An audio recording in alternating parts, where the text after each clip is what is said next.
তাহলে প্রথম দেখা যাক আর্টিকেলস এই জিনিসটা কি।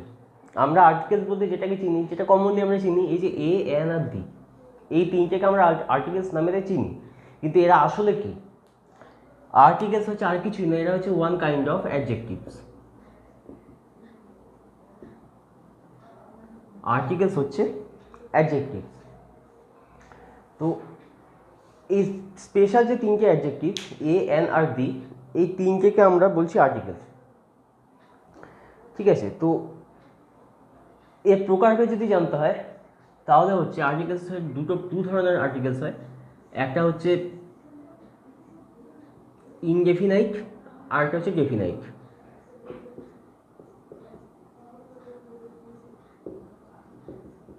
ইনডেফিনাইট আর্টিকেলস আর একটা হচ্ছে ডেফিনাইট আর্টিকেলস। এই দু ধরনের আর্টিকেলস হয়। ইনডেফিনাইট মানে হচ্ছে যেটা হচ্ছে অনির্দিষ্ট, তাদেরকে বলা হচ্ছে ইনডেফিনাইট। একে বাংলায় বলা হচ্ছে অনির্দিষ্ট। আর ডেফিনাইট হচ্ছে নির্দিষ্ট। যদি এই ডেফিনেশন, এই যে দুটো প্রকারভেদে যে অ্যাকচুয়াল যে নামটা, সেটা যদি মাথায় থাকে ঠিকভাবে, তাহলে যখন মানে কোশ্চেনে যখন আর্টিকেলস বসাতে দেবে তখন কোনখানে কোন আর্টিকেলসটা বসবে আর কি, সেটা একটা আইডিয়া চলে আসবে যে হ্যাঁ এই জায়গায় এ বা এন এর মধ্যে একটা বসবে, এ বা এন এদের মধ্যে কোনটা বসবে সেটা রুলসটা সেটা পরের কথা, কিন্তু এ বা এন এটা বসবে নাকি দা বসবে বা দি বসবে, সেটা হচ্ছে একটা প্রশ্ন। তো সেটা যদি এই দুটো জিনিসকে যদি মাথা থেকে মানে ঠিকভাবে যদি এটাকে মাথায় বসানো যায় তাহলে সেটা সোজা হয়ে যায়। কীরকম? ইনডেফিনাইট আর্টিকেলস বলা হচ্ছে এ আর এনকে, এই দুটো হচ্ছে ইনডেফিনাইট। আর ডেফিনাইট একমাত্র হয় টিএইচই। এই টিএইচের উচ্চারণের একটা পার্থক্য থাকে, কোনো ক্ষেত্রে এই উচ্চারণ হয় দি, কোনো ক্ষেত্রে উচ্চারণ হয় দা, এই দু ধরনের উচ্চারণটা হয়। তো আমাদের মনে রাখতে হবে আর কি, এন যে কেসে বসে সে কেসে এর উচ্চারণ হয় দি, আর যে কেসেতে এ বসে সে কেসে এর উচ্চারণ হচ্ছে দা। অর্থাৎ সেটা সেটা আমরা যখন এ বা এন কোথায় কোনটা বসবে সেটা যখন দেখবো তখন এটা বোঝা যাবে। তো প্রথম আমরা দেখবো ইনডেফিনাইট আর ডেফিনাইট বলতে কি বোঝাচ্ছে এটাকে দেখতে হবে। ইনডেফিনাইট মানে হচ্ছে অনির্দিষ্ট। আমি একটা এক্সাম্পল নিচ্ছি, কীরকম না, there is a banyan tree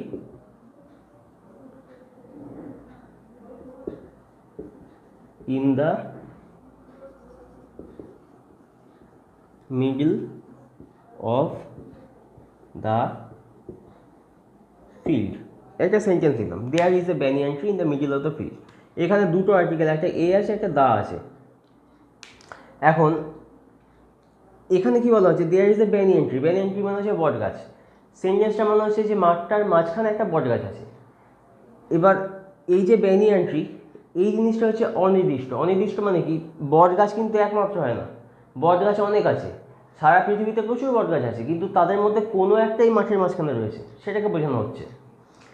তাই এই যে banyan tree, এইটা হচ্ছে অনির্দিষ্ট। ঠিক আছে, তাই এটার আগে এ বসেছে, মানে এ বলতে একটা ইনডেফিনাইট আর্টিকেল বসেছে। যেহেতু যে কোনো একটা বট গাছ হতে পারে আর কি, যত বট গাছ আছে তাদের মধ্যে কোনো একটা বট গাছ, তার কথা বলা হচ্ছে, তাই এই পার্টটা হয়ে যাচ্ছে অনির্দিষ্ট। কিন্তু এই যে ফিল্ডটা বলা হচ্ছে, এখানে যে ফিল্ড কথাটা বলা হচ্ছে, এই ফিল্ড মানে মাঠ, এই মাঠটা কিন্তু নির্দিষ্ট। কেন নির্দিষ্ট না, ওই মাঠটা যার মাঝখানে বট গাছটা রয়েছে সেটার কথা বলা হচ্ছে। তাই এই ফিল্ডটা হয়ে গেল নির্দিষ্ট, তার আগে তা বসলো। এরকম অনেক উদাহরণ পাওয়া যায়। যেমন যদি বলা হয় যে আমাদের পাড়ায় একটা কালো কুকুর আছে, ঠিক আছে, তাহলে এরকমভাবে যদি বলা হয় তাহলে এরকমভাবে মানে কী বলবো, there is a black dog in our locality, এরকম করে বলা হচ্ছে। তো এই যে ব্ল্যাক ডগ, পৃথিবীতে প্রচুর কালো কুকুর আছে, এমন অনেক কুকুর আছে যাদের রঙটা কালো, কিন্তু তাদের মধ্যে একখানা আমাদের পাড়াতে রয়েছে, এইটাকে বলা হচ্ছে। তাহলে সেই অতগুলো কুকুরের মধ্যে কোনো একটা অনির্দিষ্ট, কোন কুকুরটা সেটা নয়, কোনো একটা কুকুর অনির্দিষ্ট, সেক্ষেত্রে বলা হবে হচ্ছে ইনডেফিনিট আর্টিকেল বা এ বা এন, এটা বসবে। কিন্তু যদি বলা হয় ওই কুকুরটা বেশ মোটাসোটা, এখন যদি বলা হচ্ছে ওই কুকুরটা, তাহলে এই ওই কুকুরটা বলতে গেলে আমরা আঙুল দেখাতে পারবো দরকার পড়লে, যে ওই কুকুরটা, এরকম করে বলা হতে পারে। এই যে আঙুল দেখানো হচ্ছে মানে হচ্ছে নির্দিষ্ট হয়ে গেল, ঠিক আছে, ওটা ডেফিনাইট হয়ে গেল, ডেফিনেটলি ওই কুকুরটা, সে শুধুমাত্র ওটার কথা বলা হচ্ছে। পৃথিবীতে আরও অনেক কুকুর আছে বটে, কিন্তু এই সেন্টেন্সটার ক্ষেত্রে শুধুমাত্র ওই কুকুরটাই যে আঙুল দেখিয়ে বলা সেটার কথা বলা হচ্ছে, তাই ওই কুকুরটা বোঝাতে এখানে দা বসবে, কারণ এটা ডেফিনাইট। তো নেক্সট আমরা যেটা দেখবো সেটা হচ্ছে কোন ধরনের কেসেতে এ বসে, কোন ধরনের কেসে অ্যান বসে, বা কী ঘটলে এ বসবে, কী ঘটলে অ্যান বসবে, এটা আমরা এবার দেখব। এখন যেটা বলা হচ্ছে যে ভাওয়েলের যে উচ্চারণ সেটা আমাদের আগে জানতে হবে এই কোথায় এ বা অ্যান বসানোর ক্ষেত্রে, কারণ এই উচ্চারণটার উপরে ডিপেন্ড করে হচ্ছে এ বসবে না অ্যান বসবে। তো ভাওয়েলের যে উচ্চারণ সেটা হচ্ছে কি না অ, আ, ই, উ, মোটে এটাকে হস্যই বলা চলবে না, এই উচ্চারণ হচ্ছে ই, হস্যই হচ্ছে বর্ণটার নাম, উচ্চারণটা কিন্তু ই। তো অ, আ, ই, উ, এ, ও, এ, এই যে 7টা উচ্চারণ রয়েছে, 1টা 2টো 3টে 4টে 5টা 6টা 7টা, এই 7টা যে উচ্চারণ, সেই 7টা উচ্চারণ হচ্ছে ভাওয়েল উচ্চারণ। যে ওয়ার্ডগুলো শুরু হবে হচ্ছে এই 7টা উচ্চারণের কোনো একটা দিয়ে, সেই ওয়ার্ডগুলোর ক্ষেত্রে অ্যান বসবে, মানে সেই ওয়ার্ডগুলোর আগে অ্যান বসানো যাবে। আর যে ওয়ার্ডগুলো এই ভাওয়েল উচ্চারণ দিয়ে নয়, কনসোনেন্ট উচ্চারণ দিয়ে শুরু হবে, মানে উচ্চারণটা কনসোনেন্ট হবে, লেটার তো কনসোনেন্ট সেক্ষেত্রে হবেই, উচ্চারণটাও কনসোনেন্ট হবে, অথবা এদের মধ্যে যুগ্ম কোনো উচ্চারণ দিয়ে তৈরি হবে, যেমন ই আর উ একসঙ্গে গেল, এই দুটো যেটা কমনলি আসে আর কি, ইউ এইটা কম্বাইন্ড হয়ে আসে, সেটা আসতে পারে। তো তারপর হচ্ছে ও আর আ, এই দুটো কম্বাইন্ড হয়ে এলো, তো সেই এরকম যে ওয়ার্ডগুলো তাদের ক্ষেত্রে কিন্তু এ বসবে। এবার এক্সাম্পল দেখাই কীরকম। তাহলে আমরা যেটা দেখলাম সেটা হচ্ছে অ্যান বসবে কোন ক্ষেত্রে না, ওয়ার্ডের মানে ওয়ার্ডটি যদি, শুধু ভাগ বললে ভুল হবে, একটি ভাওয়েল উচ্চারণ দ্বারা শুরু হয় তবে তার আগে অ্যান বসে। কোন ক্ষেত্রে এ বসে আর কোন ক্ষেত্রে অ্যান বসে এটা জানার আগে আমাদের প্রথম জানতে হবে হচ্ছে ভাওয়েল উচ্চারণগুলো কী কী। ভাওয়েল উচ্চারণগুলো কী কী না, এই যে উচ্চারণগুলো অ, আ, ই, উ, মোটেও এটা কিন্তু এটা হ্রস্বই, এটা হ্রস্ব এটা নয়, খেয়াল রাখতে হবে যে হ্রস্ব এগুলো হচ্ছে বর্ণ, ঠিক আছে, কিন্তু এই যেগুলো লেখা হয়েছে সেগুলো হচ্ছে উচ্চারণ বা ধ্বনি, ঠিক আছে। তো অ, আ, ই, উ, এ, ও, এ, এই তাহলে টোটাল কটা হলো 7টি। এই 7টা হচ্ছে ভাওয়েল উচ্চারণ, অর্থাৎ যে কোনো স্বরধ্বনি বলতে বোঝায় হচ্ছে এই 7টার মধ্যে কোনো একটা, সেটা হচ্ছে ভাওয়েল উচ্চারণ। এবার আমি যদি বলি কোথায় অ্যান বসবে, তাহলে তার উত্তর হচ্ছে কি না, একটা কেস যদি ওয়ার্ডটা ভাওয়েল দিয়ে শুরু হয়, ভাওয়েল অর্থাৎ এ, ই, আই, ও, ইউ, এদের মধ্যে কোনো একটা দিয়ে শুরু হয়, এবং শুধু তাই না, শুরু হলেই যে তার আগে অ্যান বসে যাবে তা নয়, উচ্চারণটা সেটা ভাওয়েল উচ্চারণ।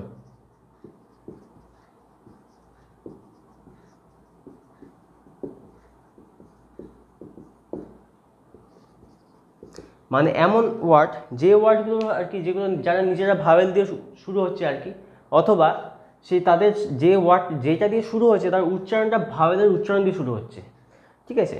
Generally A, E, I, O, U মানে ভাওয়েল দিয়ে শুরু হচ্ছে, মানে তার উচ্চারণটা ভাওয়েল উচ্চারণ দিয়েই শুরু হয় জেনারেলি, কিন্তু কিছু কেস আছে যেক্ষেত্রে হচ্ছে হয়তো ভাওয়েল দিয়ে শুরু হলো, ওয়ার্ডটা ভাওয়েল দিয়ে শুরু, কিন্তু উচ্চারণটা কিন্তু ভাওয়েল উচ্চারণ নয়, বা ভাওয়েল উচ্চারণ হলেও যুগ্ম টাইপের ভাওয়েল উচ্চারণ চলে এলো, ইউ, যেমন ই আর উ দুটো পাঞ্চড হয়ে এলো ইউ, এরকম যে উচ্চারণ দিয়ে সেগুলো তারা কিন্তু তাদের আগে অ্যান বসবে না, কারণ তারা সম্পূর্ণরূপে ভাওয়েল উচ্চারণ নয়, যুগ্ম ভাওয়েল দিয়ে আসছে। যেমন যদি এক্সাম্পল দেখি, কমন যে এক্সাম্পল সেটা হচ্ছে যেমন অ্যান্ড, ঠিক আছে, যেহেতু এ দিয়ে শুরু তাহলে এর আগে বসবে অ্যান। সেরকম যদি দেখি অ্যান আউল, অনিয়ন মানে অ্যান অনিয়ন, এরা হচ্ছে কি না, এরা সব হচ্ছে ভাওয়েল দিয়ে দিয়ে শুরু হচ্ছে, ওয়ার্ডগুলো সব ভাওয়েল দিয়ে শুরু। এবং হিসেব করে দেখলে এদের উচ্চারণগুলোও কিন্তু ভাওয়েল উচ্চারণ দিয়ে শুরু। কিন্তু যদি আমি দেখি, যেমন কিছু আছে, কিছু ওয়ার্ড আছে যারা কনসোনেন্ট দিয়ে শুরু, এইচ দিয়ে মেইনলি আর কি, এইচ দিয়ে শুরু, কিন্তু তাদের উচ্চারণটা ভাওয়েল উচ্চারণ টাইপের আসছে। কীরকম যদি বলি, এটার উচ্চারণ হচ্ছে অনার, উচ্চারণ হচ্ছে অনার, এর আগে কিন্তু অ্যান বসবে, কারণ কি এর উচ্চারণটা অ দিয়ে শুরু হচ্ছে। যতই এইচ থাকুক না কেন, এইচটা অ এর উচ্চারণ নিচ্ছে, হয়ের উচ্চারণ নিচ্ছে না। এটা উচ্চারণ কখনই হনার এটা হবে না। ইংরেজিতে একটা আমি ওয়ার্ড নিলাম, এই যে এই ওয়ার্ডটা, আমি একে দুটো উচ্চারণ করব, একটা হচ্ছে হনার আর একটা হচ্ছে অনার। তো আপনি নিজেও চেষ্টা করুন আর কি, যে একবার বলুন হনার, একবার বলুন অনার, কোনটাতে আপনার গলাতে, আপনার জিভেতে, আপনার শ্বাসেতে কম কষ্ট হচ্ছে। অফকোর্স দেখবেন এটাতে অনারেতেই কম কষ্ট হচ্ছে, ঠিক আছে? তো কাজেই এর উচ্চারণটা কিন্তু অনার আসবে। ইংলিশ কিন্তু উচ্চারণটাকে কঠিন করে দেয় না, উচ্চারণটা যেন সহজ হয়, যেন সহজে উচ্চারণ করা যায় সেটাকে করা হয়, যার জন্য নিউমোনিয়া, এটার পিটাকে মিউট করে দেওয়া হচ্ছে, এইরকম ব্যাপারগুলো চলে আসে, ঠিক আছে? এটার ক্ষেত্রে কিন্তু যদি আবার বলি হরার, HORR ওয়ার্ড, হরারকে কিন্তু যদি অর্ডার বলা হয় তাহলে সেক্ষেত্রে গলার উপর একটা চাপ পড়ে, হরার বললে চাপটা পড়ে না। তো ইংলিশের যেটা ব্যবস্থাটা আর কি, সেটা হচ্ছে ওয়ার্ডগুলোর উচ্চারণটা যেন সোজা হয়, যেমন অনার, তারপর সেরকম একইভাবে এই যে ওয়ার্ডগুলো অনেস্ট,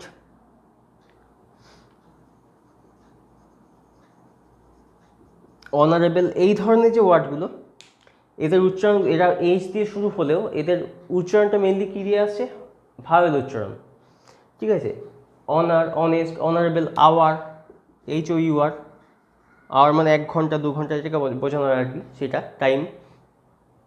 তো এদের ক্ষেত্রে হচ্ছে এদের আগে সবার আগে অ্যান বসে, যতই এইচ দিয়ে শুরু হোক না কেন, যেহেতু এদের উচ্চারণটা ভাওয়েল উচ্চারণ দিয়ে শুরু হচ্ছে, অ দিয়ে বা আ দিয়ে, তাহলে সেই জন্য এদের আগে অ্যান বসবে, এদের আগে এ বসবে না।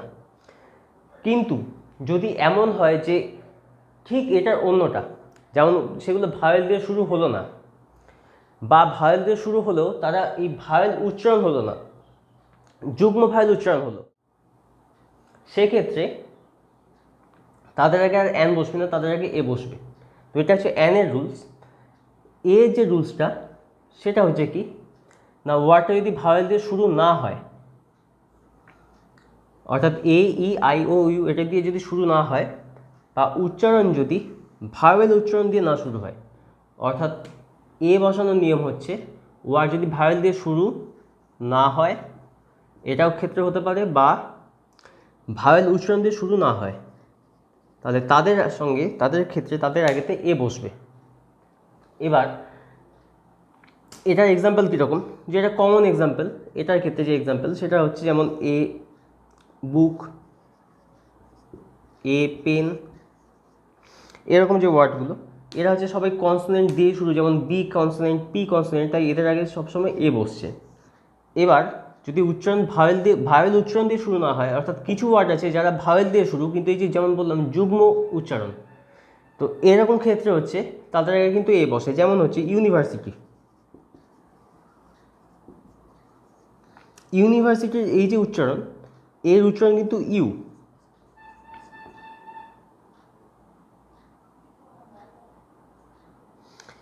এটার উচ্চারণ হচ্ছে ইউ, তো তাই এর আগে বসবে হচ্ছে এ।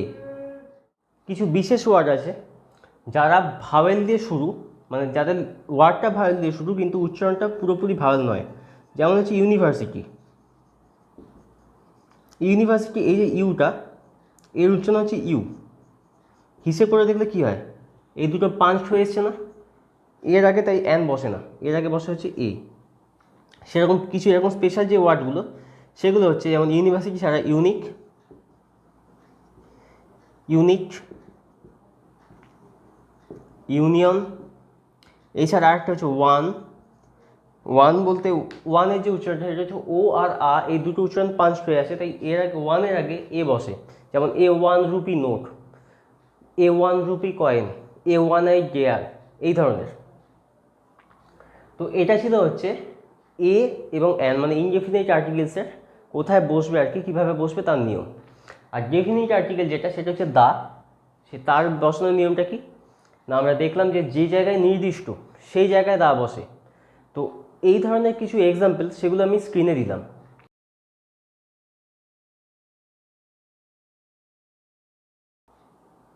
এই এক্সাম্পলগুলো ভালো করে পড়তে হবে, ভালো করে পড়ে তাহলে আপনারা নিজেরাই বুঝতে পারবেন যে কিভাবে কোন ক্ষেত্রে দা বসছে, কোন ক্ষেত্রে এ বসছে, কোন ক্ষেত্রে অ্যান বসছে। মনে রাখতে হবে কি না, যখন কোনো প্যাসেজের মধ্যে হয়তো আর্টিকেলস যেরকম আসতে পারে সেটা হচ্ছে প্যাসেজ হিসেবে আসতে পারে, অথবা আর্টিকেলস আসতে পারে হচ্ছে যেমন একটা সেন্টেন্স, দুটো সেন্টেন্স, তার মধ্যে একটা সেন্টেন্স তার মধ্যে শূন্যস্থান পূরণ এই হিসেবে আসতে পারে। আর একটা হচ্ছে প্যাসেজ যেরকম হয় সেরকম আর কি, একটা গল্প তার মধ্যে মধ্যে আর্টিকেলগুলোকে বাদ দেওয়া হয়েছে সেগুলোকে লিখতে হবে আর কি, এরকমও আসতে পারে। এবার যেটা সিঙ্গেল সেন্টেন্স হিসেবে আসবে সেটা কিন্তু সোজা, কিন্তু যেটা প্যাসেজ হিসেবে আসবে সেক্ষেত্রে একটু কঠিন। কারণ কি, সেক্ষেত্রে ডেফিনাইট আর্টিকেল আর ইনডেফিনাইট আর্টিকেল এই দুটোর জ্ঞানটাকে একটু ভালো রাখতে হবে, সহজে দেখে বুঝতে হবে যে কোনখানে ইনডেফিনাইট বসছে, কোনখানে ডেফিনাইট বসছে। তো আর মনে রাখতে হবে কি না, যখন কোনো কিছু সম্পর্কে প্রথম বলা হচ্ছে প্যাসেজের মধ্যে, তখন সেই জিনিসটা অনির্দিষ্ট, তাই সেই জিনিসটার ক্ষেত্রে সবসময় বসবে হচ্ছে এই এ বা অ্যান। আর যখন সেই জিনিসটা সম্পর্কে বলা হয়ে গেছে এবং তারপরে এগোচ্ছে আর কি, মানে তারপরেতে সেই জিনিসটা সম্পর্কে বলা হচ্ছে, তখন কিন্তু আর এ বা অ্যান বসবে না। কারণ কি, যেহেতু আগে বলা হয়ে গেছে, এখন সেই বস্তুটা নির্দিষ্ট। আরেকটা কি, দা বসানোর আরেকটা নিয়ম হচ্ছে কি, সেটা হচ্ছে যে জিনিসটা ইউনিভার্সাল, অর্থাৎ পৃথিবীতে একমাত্র, যেমন ইউনিক, পৃথিবীতে সেটা ইউনিক, শুধুমাত্র এই ওয়ার্ডটা নয়, আমি জিনিসটার কথা বলছি, সেটা ইউনিক মানে অনন্য, আর দ্বিতীয় নেই। যেমন তাজমহল, পৃথিবীতে তাজমহলে কী আছে, আর দ্বিতীয় কিছু নেই। হাওড়া ব্রিজ, তাজমহল, কুতুব মিনার, এইগুলো হচ্ছে পৃথিবীতে এক এবং অনন্য, এগুলো একটি মাত্র রয়েছে, একমাত্র রয়েছে, তাই এদের আগে সবসময় দা বসে। এদের নাম নেওয়া মানে হচ্ছে তার আগে দা বসবে। তো এই হচ্ছে আর্টিকেলসের ক্লাস। আর্টিকেলস সংক্রান্ত কিছু এক্সারসাইজ সেটা স্ক্রিনে দেখানো হলো।